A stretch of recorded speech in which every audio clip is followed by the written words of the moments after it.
Hey there. So tonight I'm having some friends over for dinner, and I'm going to start with a tomato tray, basically tomatoes with burrata and some oil and vinegar, balsamic vinegar, and really good olive oil. And that's going to be the beginning. And then I'm moving into pasta carbonara. So pasta carbonara, it's a Rachel Ray recipe. I absolutely love this recipe. It's rich and flavorful. She uses pasta water, and I've spoken about pasta water in the past in one of my other videos and using that as an ingredient in the entire dish.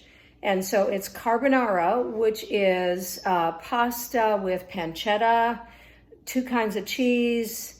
It's just really good. It's got an egg sauce, so it's egg yolks with pasta water blended together, obviously some wine, certainly some garlic, and it's going to be really awesome. But we're starting out with a sliced tomatoes with burrata, oil and vinegar, and it's going to be awesome, so keep watching.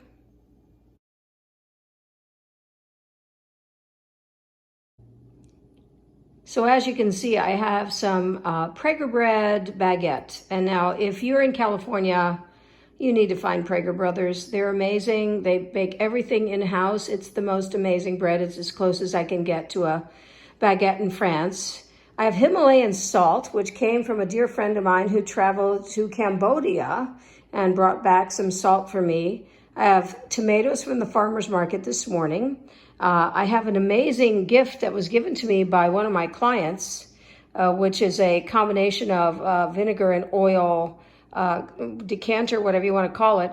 And then you'll see I have low-edged ramekins. So the burrata is going to go on the tomato dish in the middle. The other two are going to be for oil and vinegar, because ultimately I'm going to cut up the fabulous baguette, and everybody can dip into what they want to dip into. And of course, I'm going to add the Himalayan salt to my salt grinder for more fabulousness.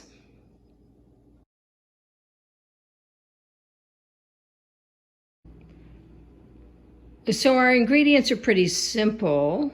I have dry white wine, 3 egg yolks. They didn't say stay all cute and yolky. Olive oil, kosher salt that I've mixed with Himalayan, fresh ground pepper. I love these Durat garlic frozen. They're frozen garlic cubes, if you will. I live alone. I could lose too many garlic heads if I bought it all the time, so I don't do that, but I love this. And I'll show you, one individual section is a clove of garlic, so it's perfect for me. Some angel hair pasta. It calls for linguine or spaghetti. I happen to like angel hair a lot more. What's very important to know as you prepare this recipe is that angel hair cooks very quickly. And the goal, according to the recipe that I'm following, is to cook the pasta a minute or so less than the recipe or than the cooking ingredients call for. And that's because you're not going to completely cook everything. So what I have prepared right now is a pan. That's where the pancetta is going to be cooked. And I also have another pan that's going to be for the pasta. What's vitally important is that when you make your pasta, you are saving pasta water, because that becomes part of the sauce as well as the egg yolks.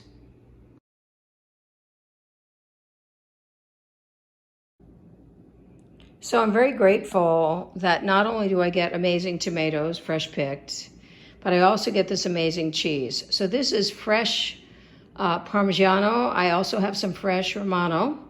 And I'm going to grate it with a microplaner. And I do that because I want the cheese pieces to be very fine. Because in this particular recipe, it's all blended together at the same time, so it becomes part of the sauce. And so if you don't have a great microplane, go buy one. You can get it Sur La Table. You can get it Bed Bath & Beyond. You can get it any place that sells kitchen equipment. Just look for something that has really, really good, sharp edges to have the grating be perfect.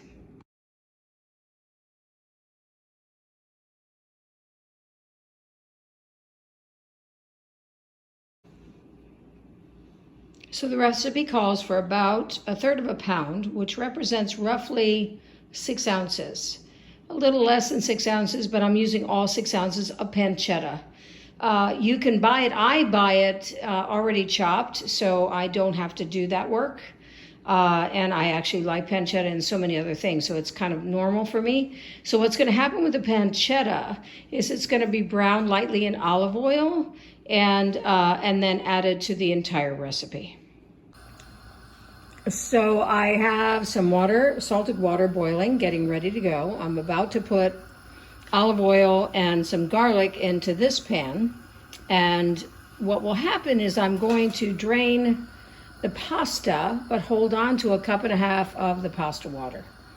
So I'm going to keep the pasta on the side, but you may think, well, is it going to be cold? No, because what's going to happen is you're going to put the pasta back into the pan with the pancetta.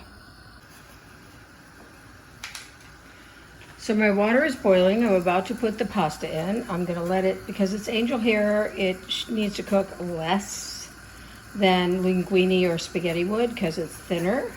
I have my oil heated. I'm about to add the pancetta. And after that's cooked down a tiny, I'm going to add the garlic. And what was next after that? See, this is what happens. I've forgotten. The garlic is next. And we're going to, white wine. Of course there's wine. Remember that? And that's why there's wine. So my pasta is boiling, and I will admit to you that I always use a smaller pan. I always break the pasta in half. I just kind of do. I know it's like a violation, but I do it because it's easier for getting everything in the pan at the same time. So that's why I do it. And then over here, my pancetta is doing very well. And we're going to wait a little while longer, and then I'm going to add the garlic and some fresh ground salt and pepper, and then let it do a little bit more in terms of browning before I add any other ingredients.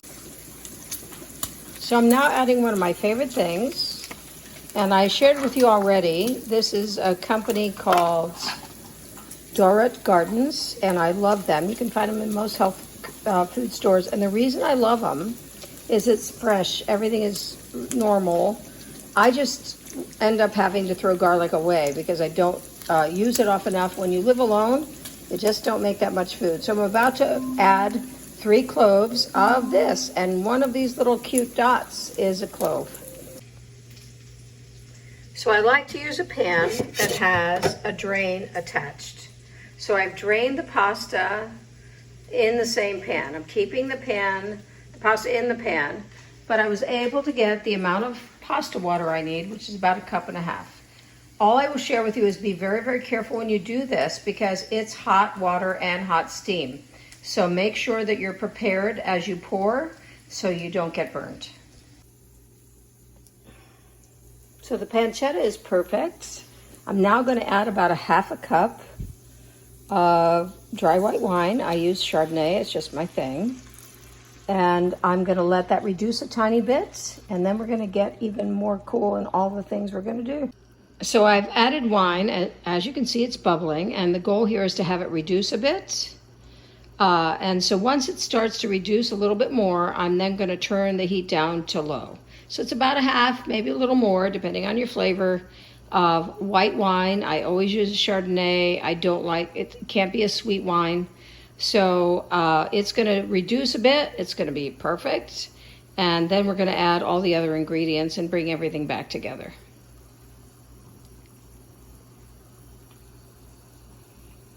So I have the 3 egg yolks that I got to room temperature. I always believe that eggs in general, for cooking purposes, should be at room temperature. So these egg yolks were at room temperature.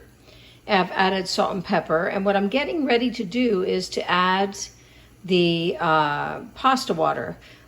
You don't want to add the pasta water too soon because it will scramble the egg yolk. So you have to wait until it cools a bit.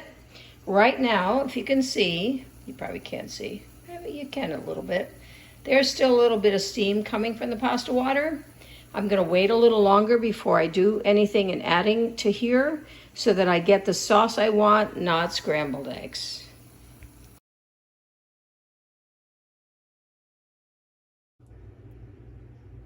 So I've slowly added just a cup of the pasta water, 2-3 eggs, not eggs, egg yolks. I have egg yolks. I've blended those, whisked them a tiny bit to add salt and pepper, and then I've added just a cup of the pasta water to temper the eggs, the egg yolks.